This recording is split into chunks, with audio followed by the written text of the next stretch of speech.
Il est né en 1969, un 21 août.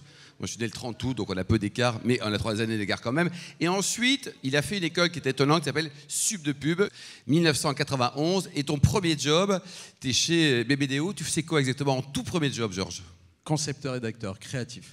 Et tu avais choisi par hasard l'agence? Il y avait que qui t'avaient accepté? Non, c'était l'agence star de l'époque. C'était D'accord. mon rêve de rentrer là-bas et j'ai eu la chance d'y rentrer. 2006, tu deviens entrepreneur. Tu crées ta propre boutique. Tu as toujours rêvé d'être indépendant, déjà tout petit, ou c'est le hasard complet? Ah non, moi j'étais pas du tout fait pour être entrepreneur. J'étais un... On peut dire des gros mots ici ou pas? Oh, tu peux dire, vas-y. Oui. Deviens anglais, deviens anglais. J'étais un branleur de créatif, je travaillais pas beaucoup. Donc 2006, tu crées Buzzman. Alors déjà, le nom, c'est toi qui l'as trouvé, genre 5h du matin, soirée entre potes, ou comment il est venu ce nom? Non, je me suis dit, à l'époque, c'était pas encore... Ça avait pas tout le monde n'utilisait pas ce mot, ça venait beaucoup des États-Unis. Et en fait, pour moi, c'était le super-héros du buzz. Et donc, tu as été carrément pionnier en matière de digital. Nous sommes en 2006, hein. Aujourd'hui, c'est une évidence. On peut dire ça. On peut Et ton dire ça. tout premier client, c'était qui? Parce qu'il ne faut pas les oublier. Il ne faut pas l'oublier, le premier client. C'était Quick.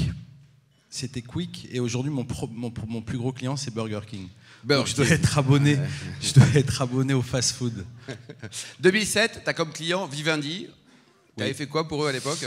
On avait fait un truc qui s'appelait Zaoza, pour qui on a travaillé pendant 2 ans. Et pour être honnête, au bout de 2 ans, on ne savait toujours pas ce qu'ils faisaient. mais c'était chouette. 2008, tu bosses pour Orange, avec pour l'amateur de rugby une égérie un peu barbue qui s'appelle Chabal, qui fait la promo du foot, c'est ça? Exactement. C'était une campagne interactive où on mettait les téléphones et les ordinateurs en connexion. C'était assez marrant. Et 2010, ça y est, c'est le coup d'éclat. Donc là, tu lances un truc avec un ours et ça fait 50 millions de vues. Ouais. C'était pour Tipex. Je ne sais pas si vous vous rappelez de ce truc. C'était avec un ours et un chasseur. Et donc là, comment ça t'est pensé? Il est arrivé comment, l'ours? Tu l'as sorti de quel chapeau? Non, pourquoi ce truc a eu du succès? C'est qu'on a été la première agence dans le monde à rendre YouTube interactif. Quand tu arrives sur YouTube, tu regardes une vidéo, tu la regardes et puis tu pars. Là, en fait, on avait réussi dans le titre, donc c'était un chasseur qui devait tuer un ours. Et en fait, on disait aux gens, vous avez le droit de changer l'histoire avec du Tipex. Et c'était un chasseur blink. Et donc, vous pouvez dire, un chasseur boit une bière avec un ours, un chasseur joue au foot avec un ours. Et on a fait des vidéos comme ça, à la demande des gens. Et les gens se demandaient comment on faisait, alors qu'en fait, tout était préenregistré. Et il y avait combien de vidéos différentes au total? 47, je crois, dans mon souvenir. Et tu t'attendais à 50 millions de vues, parce que c'est quand même monstrueux, quoi, 50 millions. Quoi. Non. Non, on a fait ce qu'on appelle dans la musique un tube. On a fait un tube planétaire que tout le monde a vu, à part les gens qui sont dans cette salle. Bon, alors, tu as eu également le budget Mythique. Qui va régulièrement sur Mythique, ici c'est bizarre, personne. Ça, c'est pareil. Il y a plein de gens qui devraient lever la main. Incroyable. Non, peut-être qu'ils vont sur Tinder maintenant. Oui, voilà. Bumble. Qu'est-ce que tu as fait pour Mythique? Au Grindr, même. C'était une fierté de récupérer ce budget. Glidden. Il les connaît tous. Hein. Bah oui, je travaille dessus. Mythique, alors? Mythique, on a fait un truc qui était une très belle campagne qui disait si vous n'aimez pas vos imperfections, quelqu'un les aimera pour vous. Waouh. Joli. Et Burger King, tu as fait la même chose version hamburger? Burger King, on a pris le budget quand ils sont arrivés. C'était mon rêve d'avoir ce budget parce qu'aux États-Unis, ils faisaient plein de trucs chouettes. Et aujourd'hui, c'est notre plus gros client. On a fait, je sais pas, Burger King. On fait beaucoup de choses, franchement, qui sont assez brillantes. Je peux en parler puisque c'est pas moi qui les fais. Moi, je suis juste le patron. Mais non, on a été élu. Là, hier, il y avait le palmarès du club des directeurs artistiques. D'accord. Et Burger King a été annonceur de l'année. On peut l'applaudir quand même. Bravo, Georges. Alors, un peu plus de 12 millions de marge brute, 150 collaborateurs. Le management des gens 25. normaux. Pardon? 25. 25. Marge brute. Ah, très bien, c'est beaucoup mieux. 150 collaborateurs? 180. 180. Alors, le management des gens normaux, c'est pas facile, mais le management des créatifs, ça doit être insupportable, non? Ça peut l'être, mais étant moi-même créatif, je crois que j'ai un peu la clé pour le faire. Il n'y a pas que des créatifs, je gère plutôt des hommes et des femmes. Après, il y en a qui sont des planeurs, des commerciaux, mais bon, c'est formidable. Franchement, c'est génial. On travaille on a une chance inouïe, on est payé des sommes indécentes. C'est un peu scandaleux d'ailleurs. Mais non, les créatifs, c'est des matières. C'est une matière qui est un peu particulière parce qu'ils ont beaucoup d'ego Et en même temps, c'est des enfants, ils sont très sensibles parce qu'ils ont envie d'être les meilleurs, trouver les meilleures idées. Et en même temps, c'est des divas, et en même temps, ils sont fragiles, il faut les rassurer. Je suis un coach, moi, je suis un coach d'une équipe de foot. Ou une grande famille, peut-être aussi, quoi. Aussi. 2006, donc, tu as été précurseur avec le digital. Donc là, maintenant, qu'est-ce qu'il faut faire pour être novateur maintenant dans les 20 prochaines années? Alors moi, dans les 20 prochaines années, je ne sais pas si je serai encore de la pub. À Marseille potentiellement. Ou à Trouville, quoi. Potentiellement. Ouais. Alors, pour savoir vraiment ce qu'il faut faire, il faut payer. Donc, je ne vais pas vous donner tous mes secrets. Oui, puis il a de gros besoins. Donc, mais non, je pense que non, il y a beaucoup de choses autour de du RSE, des marques employeurs, ce qu'on appelle the good advertising.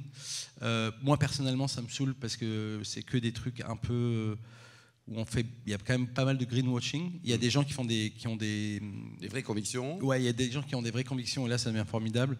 Et après, pour faire de la publicité, je pense que c'est toujours la même chose. Je pense qu'il faut toujours trouver des belles idées qui sont en rapport avec les marques, émouvoir les gens, les faire rire, les faire pleurer, les étonner, les surprendre. Et après, on nous parle beaucoup de l'intelligence artificielle pour faire la publicité demain. Pour faire de la mauvaise pub, l'intelligence artificielle y arrivera largement. Pour faire de la très bonne pub, c'est un autre schéma. Alors, il y a quelques mois, on avait à ta place, année maintenant, un certain Yannick Bolloré, qui était un de nos invités. Et donc, ce garçon, il est venu te voir en 2014 en te disant « C'est génial ta boîte, je t'achète ». Et là, tu as dit non. Et en 2019, il revient, il te dit « C'est toujours génial ta boîte, Georges, je t'achète ». Et là, tu as dit oui. En fait, je m'étais promis de vendre ma boîte à 50 ans. Et en 2019, j'avais 50 ans. Et qu'est-ce qui t'a séduit à part le gros chèque? Non, j'étais déjà... en réalité, j'avais pas déjà assez trop besoin d'argent. Non, franchement, c'est une rencontre humaine. D'ailleurs, pour le coup, j'ai vraiment... Parce que tu sais aussi, quand tu as bien vendu, quand 5 ans après, tu dis, est-ce que le deal est bien? Et en fait, franchement, il a fait ce qu'il a dit, j'ai fait la même chose. En réalité, on ne se parle pas beaucoup. On se parle genre 2 ou 3 fois par an parce qu'on délivre de la bonne création, on délivre des bons résultats financiers. Mais non, je sais pas, je crois que c'est une rencontre humaine. C'est un chouette mec. Tu l'as vendu combien ta boîte? Plusieurs millions. Ah, mais plusieurs ou est-ce qu'il y a combien de zéros? C'est des choses que tu peux pas dire, mais on parle en millions. Bon, donc tu es heureux, quoi, financièrement? Financièrement, oui, je suis refait. Alors, je suis refait. Aujourd'hui, quand on parle de synergie, ça c'est le beau discours, comme certains font, qui te disent « venez chez moi, on est mieux que les autres ». Est-ce que là, il y a vraiment des synergies? Je te rappelle que tu es filmé, que Yannick écoute le Virga de Meillot. Est-ce qu'il y a vraiment des synergies et qu'est-ce que ça t'apporte par rapport à toi tout seul, indépendant, à 100%? Tu as adossé à un grand groupe qui est quand même une référence mondiale. Je pense que la meilleure décision qu'ils ont prise, c'est de nous laisser notre indépendance alors qu'on fait partie du groupe Havas. Et ça, c'était vraiment le deal de départ. On a gardé nos locaux, il n'y a personne de chez Havas chez nous. En réalité, c'est notre plus grande force. Et après, sans faire du lèche-cul, de la démagogie, sur des gros sujets ou des sujets où on n'a pas, par exemple, on a bossé pour Burger King en Russie, on n'y connaissait rien en Russie. Là, on s'est appuyé sur le réseau Havas. C'est pas un truc dont on se sert beaucoup, mais c'est très bien comme ça et ça marche très bien. Tu t'es entouré de combien de personnes quand tu as créé la boîte? Donc, parce que d'abord, tu n'avais pas de sous, donc il fallait attirer quand même des talents. Ouais. Et tu étais conscient de tes forces et de tes lacunes. Alors non. Ben non, parce que non, moi j'ai créé ma boîte, j'étais tout seul. Donc au début, j'ai employé des jeunes personnes, des stagiaires. En gros, au début, on va pas se mentir, l'agence c'était plutôt une MJC. Ouais. Et j'avais beaucoup de lacunes, puisque par exemple j'appelais les clients en leur disant oui, bah, j'attends votre facture. Et là ils me disaient ben non, en fait c'est vous qui devez m'envoyer la facture. Je fais oui, enfin vous avez compris, c'est ce que je voulais dire. Payez-moi, merde. Bon bref, j'avais quand même 2 ou 3 lacunes sérieuses comme ça. Quelle était ta question? Ma question c'est, est-ce que tu as une dream team autour de toi, des gens que tu as aujourd'hui, intéressés capital, et des gens qui te suivent avec une vraie belle fidélité? Ah non, mais aujourd'hui oui, c'est simple, hein, moi je suis juste le visage de Buzzman, mais j'ai la meilleure team de Paris. On a été élu agence de la décennie. J'ai pas été élu publicitaire de la décennie. C'est l'agence qui a été. Non, je crois que j'ai les meilleurs publicitaires dans mon équipe. Alors le wine est présent dans une dizaine de villes en France, notamment à Marseille. Si un jour, quand on va dîner à l'Intercontinental, qui nous reçoit régulièrement, et on salue sa directrice générale avec sa belle étoile Michelin pour le chef, est-ce que tu as un autre resto sympa à nous conseiller à Marseille par hasard? J'ai un resto dont je pourrais effectivement vous conseiller. Il y a un resto qui s'appelle Kennedy, C'est une poissonnerie où les prix vont de 20... Non, je déconne. Je ne vais pas vous faire le menu. Non, j'ai créé une... Je pense que c'est pour ça qu'il me parle de ça. J'ai créé une poissonnerie qui s'appelle Kennedy parce qu'elle est sur la corniche Kennedy. Et au-dessus, il y a un resto qui est mi-bistronomique, mi-gastronomique, qui s'appelle Onassis. Parce que pour la petite histoire, quand Kennedy est mort, Jackie s'est marié avec un armateur grec qui s'appelait Aristote Onassis. Et donc, c'est la version premium de Kennedy. Ton meilleur souvenir de vin ou de champagne, parce c'est qu'il quoi? était milliardaire, l'animal. Absolument. Ton meilleur souvenir de vin ou de champagne, c'est quoi? Est-ce que tu as une émotion autour d'un vin ou d'un vigneron, d'une rencontre ou d'un moment? Écoute, putain, c'est marrant, j'avais pas pensé à cette question, mais je vais vous la livrer quand même. C'était sur un tournage à Los Angeles. Il y avait un très grand réalisateur qui s'appelait Joe Pytka, qui venait de monter son resto aussi. Et moi, j'y connais vraiment que dalle. J'adore la bouffe. Par contre, en vin, je suis nul. J'ai pas de palais. C'est très bien ici. Mais par contre, je sais dire si j'aime ou si j'aime pas, ce qui est déjà pas mal. Et bref, je suis avec Guy Ritchie, on réalisait une pub, l'ancien mari de Madonna, et donc il voulait un peu l'éclater et tout, et il lui sort un truc qui s'appelait le Romanée Conti. Ah oui. Donc moi je savais pas ce que c'était, il était 2h du matin, on va pas se mentir, tout le monde était déjà quand même assez attaqué, et donc c'était du Romanée Conti de 69. Ah oui. Et il paraît que la bouteille coûtait très cher. Très cher. Ah, très cher. Et j'avoue que je l'ai goûté et le lendemain matin, quand on m'a demandé ce que j'en avais pensé, je dis je sais plus en fait. Voilà, allez, on ouvre la deuxième quoi. Et un souvenir peut-être côté champagne, c'était pas avec nos amis Rothschild, mais c'était avec le champagne Moum et un grand champion s'il en faut, Usain Bolt. Ouais, on a fait une campagne pour le champagne Moum. Moum ou Mum d'ailleurs. Moum, ouais, avec Usain Bolt. Et on avait trouvé une idée qui était vachement bien, qui était Don't celebrate to win. Non, don't win to celebrate. Celebrate to win. Parce qu'en fait, on s'était rendu compte que Usain Bolt, au départ du 100 mètres, en fait, t'avais tout le monde qui était hyper concentré en se disant qu'ils allaient... Et en fait, lui, il était à la cool, il était tranquille. Et en fait, parce que le mec savait qu'il allait gagner. Donc en gros, c'était le fait que le mec ait déjà gagné avant même de courir.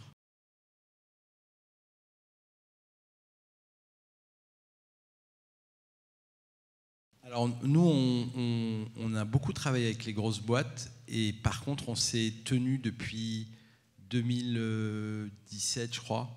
On a créé une boîte qui s'appelle Productman et qui est spécialisée dans tout ce qui est start-up. Parce qu'en fait, évidemment, les start-up, ça nous oblige à rester hyper en éveil sur les nouvelles façons de communiquer. Nous, on a toujours été, entre guillemets, donc c'est ce que tu disais, des pionniers dans le digital.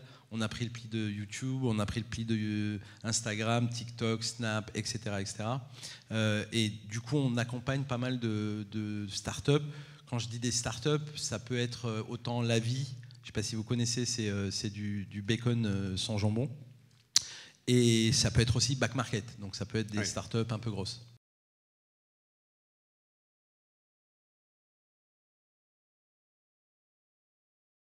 Nous, notre positionnement, c'est de faire des idées qui soient extrêmement créatives et fortes et qui, par contre, correspondent aux clients. Du coup, je suis arrivé à une conclusion mais c'est un peu empirique comme conclusion, mais quand mes créatifs me balancent une idée qui me fait peur, où je me fais waouh, le truc du juif, du musulman et tout ça, ça fait un peu peur. Pas très corporate. Non, mais c'est brillant parce que en fait, c'est une façon de dire que ce produit correspond à un juif peut le manger, un musulman peut le manger, un viandard, un végétarien. Tout le monde. Et la forme ils sont à la même table, et c'est pas une blague qu'on connaît tous. C'est brillant. Je dis je le dis à mes annonceurs, je leur dis, si l'idée qu'on te présente te fait pas un peu peur, c'est que c'est pas très fort. Parce que par définition, l'inconnu fait peur, donc ça veut dire qu'on fait un truc qui a jamais été fait. Et du coup, si t'as pas un petit stress, ça marche pas. Et des fois, on va pas se mentir, on va même pour Burger King, je sais pas si vous vous rappelez, pendant la Coupe du Monde, on a fait une campagne que moi j'adore personnellement. C'est que c'est des gens qui sont en train de parler.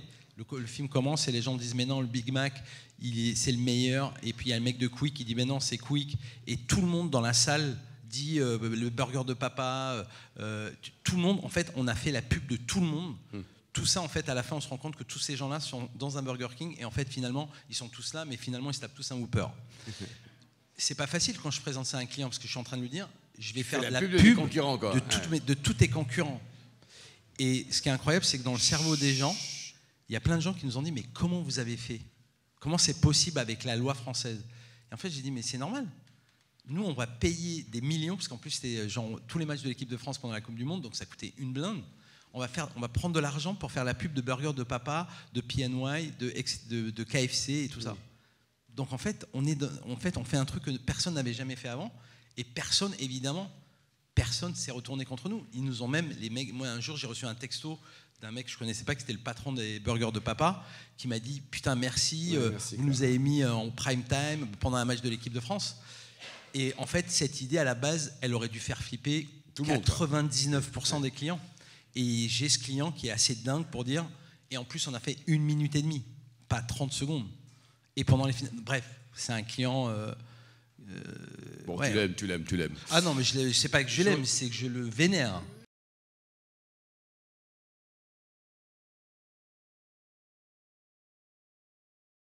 On a un luxe incroyable, c'est que je pense qu'on doit refuser un client tous les 15 jours, un client par mois.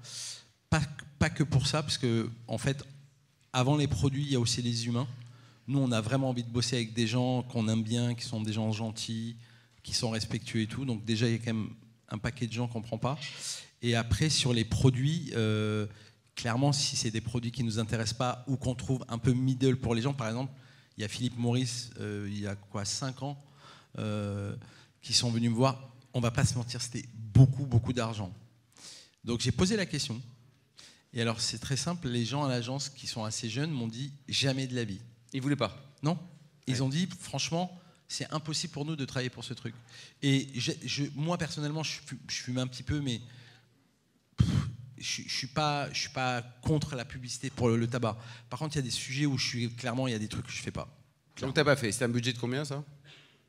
On parle de, je crois que c'était un truc entre 5 et 10 millions d'euros de revenus. C'est quand même beaucoup d'argent. Oui, bon, mais il a des valeurs. Et pour terminer, avant de passer la parole à Mickaël, sachez quand même, voilà, ça c'est un petit le côté Paris Match, attention avec le groupe, qu'il sera papa dans peu de temps, là, Georges, voilà. Et il ira donc début août, avec son nouveau-né, garçon-fille, on ne sait pas encore. C'est un garçon. Un garçon, super. Et si vous voulez vraiment le voir avec sa poussette, vous allez du côté de Trouville-sur-Mer, vous allez le trouver. On l'applaudit chaleureusement, Georges. Merci, Georges.